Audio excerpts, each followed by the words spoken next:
Hey everybody, welcome to my review of Avengers Endgame, a 3-hour-long film that only works if you've watched 22 other movies.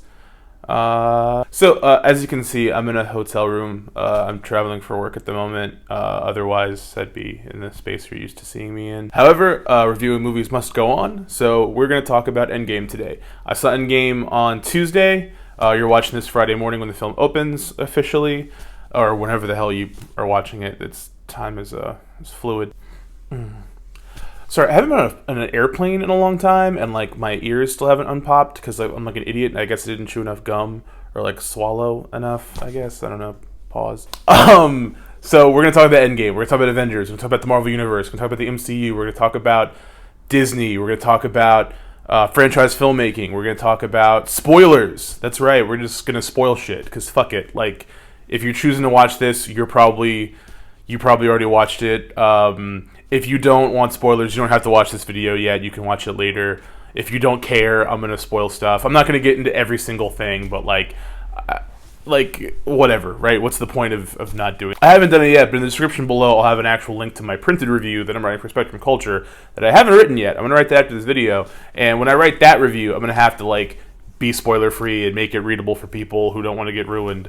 I'm not going to do that here. Fuck it. We're just going to talk about this stuff. So, Avengers Endgame. It's a big movie. And it's mostly good. That's the end of the video. No, it's a pretty good film. I'm not going to say that. That's not really true. If you like the MCU and you like any of these Marvel movies, even if you like 30% of them, okay? Like you've seen any portion of them and liked any bits of it, you will most likely come out of Endgame satisfied. That's number one spoiler alert. You'll most likely have a pretty good time. The thing about it is that at this point, this is a franchise that's like too big to fail. Like, no matter how drastically they fucked this movie up, it would still make $1 bajillion. Most people would still twist themselves into pretzels trying to like defend it. So going into it, we had the cliffhanger from Infinity War last year. A couple months ago, we had Captain Marvel. I have a video about that you can watch. And like going into this movie, my expectations could not have conceivably been lower. I rewatched Infinity War the night before I had to go to a screening for Endgame. And watching it again, because I watched it originally at a screening last year and I reviewed it. And then I watched it again, like on home video. I may have just watched a bootleg and then fast forwarded through the movie and only watched all the scenes of Thanos hurting people. I think that's actually what I did. So a couple of nights ago was the first time I actually rewatched Infinity War like all the way through. And I liked it a lot less than I did the first time. All the fan service stuff still kind of works, and most of the shit that I enjoyed is still kind of there. Like a lot of the actors involved in the movie, but just like rewatching it was just like, man, there's just so much here and not all of it works. I just don't really care about some of these characters, and just everyone's shoehorned in a way that's like necessary. But what it kind of taught me is that all of the late period MCU films sort of rely upon a level of audience engagement and like extra work on the audience's part to make the movies work, because these don't really feel like movies anymore. I'm not the first fucking person to say how it feels like a big TV show because it's so episodic at this point. But it doesn't even feel like a TV show, because like when you watch a TV series, say there's like 22 episodes in a season, or 13, or 6 if you're in England or whatever. When you watch a show like that, there's like a beginning, a middle, and end. Characters kind of grow over long period arcs over the series. Sometimes there's like filler episodes, and there's bottle episodes, flashbacks, what have you. Throughout the show, people grow and change, and they go through things, and like, there's a lot of stuff. There's meat there. When you look at the world of comics, there may be big event books and crossovers and things like that, or larger story arcs, but in between, there's still tons of just regular, everyday adventures where like a lot of the real building blocks of character growth and development happen. It's a process that takes place over multiple chapters. The issue with the MCU at this point is it's like a TV series where they only make season premieres and season finales and occasionally a random spotlight episode. That's kind of how it feels now. So you have these characters where you meet them at one big point, and then a bunch of crazy stuff happens, and then in the movie there's like a new status quo, and then in between movies there's nothing. Like, you can kind of watch Agents of S.H.I.E.L.D. or some of the other side spin-off shows, and you get like little bits of stuff, but the actual core characters from the movie don't show up in those shows the same way. So like, if at the end of Age of Ultron, you have like this whole new Avengers team, you're like, oh, that's cool. And then in Civil War, they've been a team, but there's no sense that like you've missed adventures between them. It's just like it just jumps to the future, and they're a team now, and you just kind of accept it. And like likewise between Civil War and like Infinity War, you just have to fucking accept like that the Vision and like the Scarlet Witch have like this whole romance, and you have to accept it because there's nowhere else you can see it happening. It happened off screen, and Paul Bettany and Elizabeth Olsen just have to do all of this work as actors to like really try to sell chemistry and charisma and stuff that like is not there in the writing, you know? And I realized that's true of like everybody. At first, in my head, I kind of thought, oh, that's just true of the side characters nobody really cares about. I don't care about the Vision or Scarlet Witch personally. But then watching it, I'm like, no, that's like pretty much everybody. You know what I mean? Like Bucky has like, there's no like little thing that fills in who Bucky is from like in between these movies, in between Winter Soldier to Civil War, then in between Civil War and Infinity War. Like there's just nothing, you know?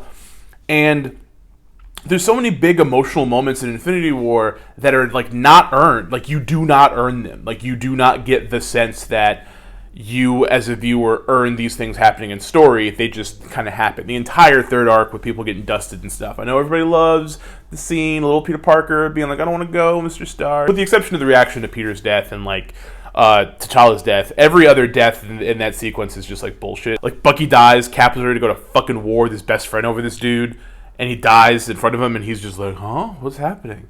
And it's not Chris Evans' fault. It's just like the whole sequence is just like inert. Like there's not shot with like reaction images and things. It's just like this flat, lifeless thing because there's like, can't believe we're in a movie like this, huh? You don't like this cliffhanger? I'm like, I mean, I'd liked it more if it was like emotionally affected, if it worked, if it had any kind of like, you know, gravitas to it, any kind of weight, but it didn't, you know?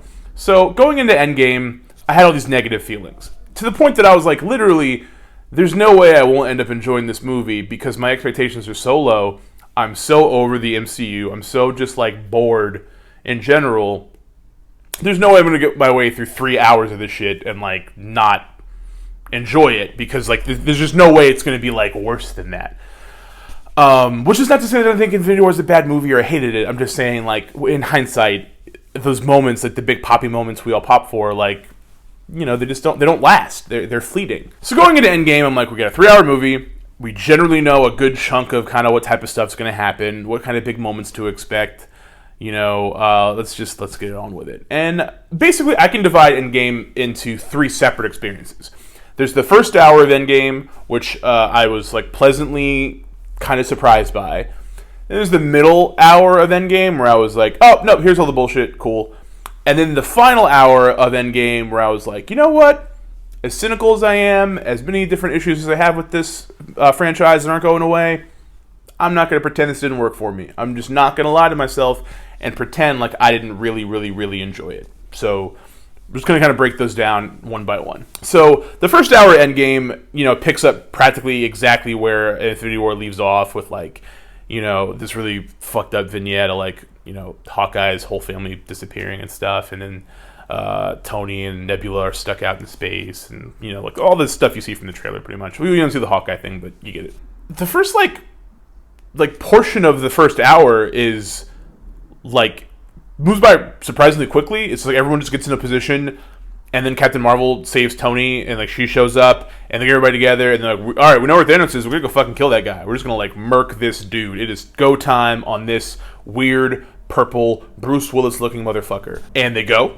They get to him, and he's already destroyed like the stones with using the stones, so that they can't take the stones from him and like bring everybody back like they plan to. So Thor gets mad, cuts his head off, and you're like, oh, well, that's it. That's like the movie. But no, that cuts forward 5 years in the future, where they're basically living in this world where half the population is gone. Everything is very clearly influenced by Damon Lindelof's work on The Leftovers. I mean, we sort of knew that was coming when they casted Carrie Coon as like one of the Thanos' like henchmen in Infinity War. But it was still kind of a shock that I was like, oh, they're really just going to spend an hour doing leftover stuff. That's cool. Only like, you know, not like good. But it works. You know, they actually, for the first time in one of these movies in a while, I feel like they really take time to let all these moments breathe. Like 5 years have passed. All the characters are kind of fucked up. Like, yes, the growth and stuff is happening off screen again. But here, because it's not totally wall-to-wall, like, jokes and SpongeBob references, there's enough space where you kind of buy into the changes that the characters go through. Like Tony becomes a parent, Steve is just hosting support groups, kind of like Sam was when he first met him, which is kind of a cool little like parallel. Natasha is like basically sort of the Nick Fury of this new post-Snap world, and like organizes everyone who's left. Like Rocket does stuff in space, and like Captain Marvel's basically running, protecting the whole universe. It's like a good, you're like, okay, this is the status quo now. It's been 5 years. No one's figured shit out. Everyone's just kind of given up, but they're all still depressed. And, the comparison to Leftovers is interesting in the sense that in The Leftovers, like a very small percentage of the world disappeared when that event happened, right? And it had this profound effect on people because even though a percentage could be small, when it's applied to a large population, it's like just tons of people. And like if people just disappear from your lives, it's like traumatizing. Here, it's like fucking half. It's like half the people. And I don't think the movie really like fully sells like just how messed up that is. Like, they don't have a lot of time to set up this whole world building of how messed up the new status quo is. So they just make everyone look sad. They just a lot of filming scenes of guys looking sad. But it's still, so they didn't go as deep into it as I maybe would have liked because I was kind of getting into it. But they give you enough to know, hey, everything's fucked up now. Everything's real fucked up. What are we going to do? And then, as you see in the trailer, Ant-Man shows up from the quantum realm, from where he was left at in the end credit sequence from Ant-Man and the Wasp, a movie I barely remember. It comes with the idea of, doing a time heist, as the characters repeatedly say throughout the film. Going back in time to get all the stones together from before Thanos destroyed them, make a new gauntlet, bring everybody back to life. The aristocrats. We all kind of, I think most of us who've ever read a comic book, sort of knew that was the plan going in. They were going to have this whole middle section of the movie that was going to be like a heist of them traveling through time and getting the stones back together to try to fix what happens. But that's the point where the movie started completely losing me, because all of the, like, getting the gang together set up is weirdly comical in a very frustrating way. All of the revisiting sequences from previous film stuff is like really cloying and annoying and fan servicey and just feels like it's a waste of time. During the first hour, I was like, okay, they're really letting these moments breathe. I support that. I like that. I'm digging it. If that is why the movie ends up being 3 hours, because they're really going to take their time with the drama stuff for a change, I'm all for it, man. I'm right here in this seat for another 2 hours and 50 whatever the fuck minutes. But then by the time we get to the second hour, and like they're really taking their time putting the team back together and explaining how the time travel is going to work and making Back to the Future references and just doing dumb, kitschy MCU bullshit, I was like, I basically became a more jaded version of myself, because typically my feelings about the franchise are never that strong. I'm never like, fuck these movies. Like, I mostly enjoy them and then I kind of forget about them. But for that little chunk of time during the majority of the second act, now that I'm thinking about it, I was really like, dude, what the hell? Like, this is just not necessary. Like, there's a couple of very good bits. I'm not gonna like get into details, but there's a couple of good bits involving Steve that I really dug, and I was like, well, these are funny. Like, these are kind of worthwhile. But there's tons of other stuff that's just like, how many more times do I have to listen to you guys like joke about how time travel works in movies, or how many more times do I have to listen to you guys joke about just stop joking all the goddamn time? Like, I don't like grimdark superheroes or whatever, but I also don't like stuff where it's like horrible, rough stuff is happening, and then it's not even like gallows humor to like balance it out. It's just goofy, yuck 'em up shit, especially for Thor. The way Thor's handled in this movie is like very frustrating for me, and I think Chris Hemsworth is super talented and so funny and does a lot of like good stuff with it, but I was like not into it. I was like, this is just dumb. This is so like cheesy and shit. I feel like something Mark Miller would have written. Like, a lot of the stuff in the middle felt like it was from like a bad Mark Miller comic. I think he's a very talented guy, and he's great at storytelling and certain things and stuff, and like, I don't fucking hate Mark Miller, but I mean, like, this definitely had like a weird vibe to it. And like, that's when I was just like, oh my god, now I can tell that the movie's 3 hours. Like, in the first hour, I was like, if it's this kind of tone throughout, and then some stuff happens, and then we get to the good shit, I'm cool with that. But that they made me sit through this other shit first, not a fan. The middle section, not crazy about. What really worked for me, what I was really, really into, was the film takes a long time to get through all of the collecting of the stones, some sacrifices here and there and stuff like that. There's like one particular scene where two characters are like fighting to sacrifice themselves, and I was just like, wow, I don't give a fuck about either of these two people, because you guys almost never sufficiently made me do that. I'm not going to start now. I felt like so much of the way the middle was constructed almost seemed purposefully designed to remind me how little I've ever cared about many of these people throughout the course of like 20 movies. And, you know, it wasn't really until they get into kind of the third act and like Thanos comes back, because it's Thanos from the past, not the Thanos that was killed, to try to stop them from undoing his future glory. When you get to the core of like the big three, Thor, Cap, and Tony, fighting Thanos together for the first time like ever, because they couldn't do that like for real before, all that stuff started really working on me, because it was just like, you know what, this gets back to the brass tacks of what I really want, is just like, I just want Avengers moments, I just want comic stuff. Like, none of it is quite as good as like that moment in Jonathan Hickman's Infinity book where Thor like puts the hammer through like the Maker dude, or it's not as cool as the moment in Kurt Busiek and George Perez's run where Thor shows up at Ultron's place and is like, we would have words or whatever the hell. He's like just badass as shit. It's not, those things aren't quite that good, but they feel like impactful, cool Avengers movie moments. Like the moments that, you know, why else would you make all these movies and seed all these things and build up all this stuff if not to culminate in something like this? It was working on me, man. There's one moment in particular that, like, you'll see, you know, if you've seen the movie, you know what I'm talking about, and if you haven't seen it and you're watching this anyway, if you're going to watch the movie, if, like, you're not sold on Endgame, you should probably watch it just for, like, the last 40 minutes or so. The big final set piece where they all have to defeat Thanos and, like, everyone comes together to do it is just really cool. It's really hard to top. They do such a good job, surprisingly, in focusing on every audience member's assumption that Steve is going to die, that you get sucked into this moment of Steve by himself staring down Thanos and this huge like army of people. It's kind of framed like a shitty version of that moment from The Last Jedi where it's just Luke standing off against like a whole, you know, First Order, but it's Steve and like all these guys, and like you're assuming, you know, that Steve's going to die in this movie because like obviously, and it sucks you into the assumption that he's going to die so well that like I forgot that this is a movie and that like they have yet to give us the moment where all the characters who died, who got brought back to life, that they haven't shown up, and they start showing up, and like I totally knew they were going to show up, like it's not like a shocker or a twist, but I was so focused on, oh man, I'm going to watch Steve get fucking murdered, that like I forgot. So when they showed up, I popped like crazy. It was like the most goofy Chekhov's gun bullshit ever, but it totally worked. I was into it. I've had tears in my eyes, which I didn't know where those came from. It's not surprising. I cried a lot of dumb shit. And I just got into it. And like the whole buildup of like this big, like every MCU character ever versus Thanos and his people. And you're just like, yeah, give it to me, inject it in my veins. And then it starts, like the actual action starts happening. And then I realized this is just like a bigger, more expensive version of the hangar scene from Civil War. And I think the hangar scene in Civil War is fucking dumb. Like there's parts of it that are cool, but it just looks like shit. It's just gray, boring shit.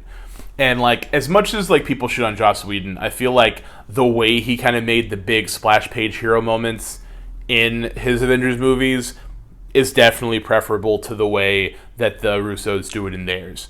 And I felt like this big battle moment looked like a mixture between the big cool one take shot from Avengers 1 and then the hangar scene, but it leaned more in the hangar scene's direction. But like even while I was mad that like the execution of it was kind of like ugly and gauche, I didn't care in the moment because like every character ever was on this big like 8-page gatefold out, you know, splash page on the screen, and it was just cool. It was cool. I'm not gonna pretend it wasn't cool. I was really into it. I felt like a child. I like all of my like critical faculties failed me, and I was just like, oh, look at this. And it was fun, and the whole sequence has a lot of cool moments. They string together a lot of really big moments. It's just like payoff. It's just like fucking bukkake of fan service, and like it works. And I'm not gonna complain. But the entire time, there was still a smaller part of me that was like, man, imagine if this was directed by like James Cameron or like someone who knows what the fuck they're doing, and not just like these like TV workman guys. I couldn't help afterwards think about how like this is the culmination of like a 22 film franchise. The budget's like astronomical. It's like the most fucking expensive thing, whatever. Why does it still look slightly cheaper than a battle from Game of Thrones, which is an actual television show? So much writing on it. They have so much actual stuff going for them where like you're invested in these characters. Like you're on the hook. At this point, if you get to this moment in Endgame and you've watched all the movies and you've paid for them however many times, you bought all the fucking Slurpee cups, it is going to work on you because you are the one helping make it work. okay? It's not the filmmakers. They're not, like, expertly pulling your strings. You have been an active participant in this franchise for 10 years, 11 years, whatever, and you are the one willing it into being the way it is, honestly. Like, the cast is doing a fantastic job. All the actors are really killing it with, you know, not the greatest script writing in the world. But, like, you're the most important part of it. Like, you know what I mean? Like, it's very much, to me, it felt like a Grant Morrison, like, hand reaching through the page moment of, like, you're the one who's imbuing it, this wishing machine, with the life it needs to function. Because if you're not the one sitting there willfully ignoring a lot of bad things and pretending like a lot of things don't function from a story perspective and, like, doing all the off-screen homework for yourself, it don't work. It just doesn't. Like, you basically have to be willing yourself into letting this movie happen to you for it to work. And I let it. I mean, in this case, I don't feel like I was doing a whole lot of heavy lifting. I've just already watched all these movies, but I let it wash over me, and I had a blast. And then when they finally shocked me a little bit and killed Tony off, I was like, hey, fucking kudos. That's good job. That's a cool. They played it. I thought the sequence went very well. It felt like a cool bookend. Robert Downey Jr. would probably love to do anything other than this shit for the rest of his life. I respect that. They gave Steve exactly the kind of going away ending that I wanted, and there wasn't a dumb post-credit scene where Galactus showed up or anything. All told, they stuck the landing, and I have to respect them for that. I don't ever want to watch this movie in its entirety ever again. I mean, I would love to watch like a 45-minute version that's just the battle from the end, because that stuff was the stuff I liked the most. But, you know, that's, I don't know. That should be a thing. You should be able to just go into the theater and pay like half a price ticket to just walk in when Steve's staring down Thanos and holding Mjolnir, because it's pretty badass, and then watch that part and then leave. Just fucking go home and get some rest. Standout things about Endgame that I really liked. I think Karen Gillan as an actress is the standout performer in this movie. She steals the whole movie. I didn't think Nebula would be this important in the movie, and I certainly didn't think that she would be this fucking good. Like, I really hope that Karen Gillan starts getting like really good roles outside of this going forward, because like other than Doctor Who in this, I don't ever see her and stuff. And she just kills it. She's really good. It's a strange role, and it shows a lot of range for her, and I was a really big fan.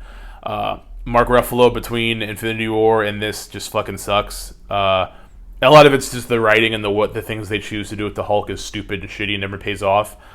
But it's a real letdown for me, considering Mark Ruffalo was like the best thing about Joss Whedon's first Avengers movie, and even secretly pretty good in Age of Ultron, and then everything after that has just been garbage, and I just feel bad for him. Mark Ruffalo deserves better. Chris Evans and Robert Downey Jr. and Chris Hemsworth, like the big three, all fantastic. Robert Downey Jr. definitely like squeezing out the last bit of like goodwill from this character, because I can't take his like tics anymore. But Chris Hemsworth, fantastic. Chris Evans, fantastic. Bradley Cooper, unsung hero in this franchise, doing amazing voiceover work as Rocket.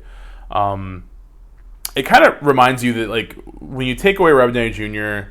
and you take away like Chris Evans and like I guess Hemsworth isn't going anywhere, but like some of the new blood in terms of the actual actors involved in these movies, like they just don't have the same like blunt force charisma necessary to, I think, really carry the whole franchise. Like, I love Brie Larson, but between Captain Marvel and this, like, I still don't feel like Carol is like a character, and like that she has like decided on like a characterization for her.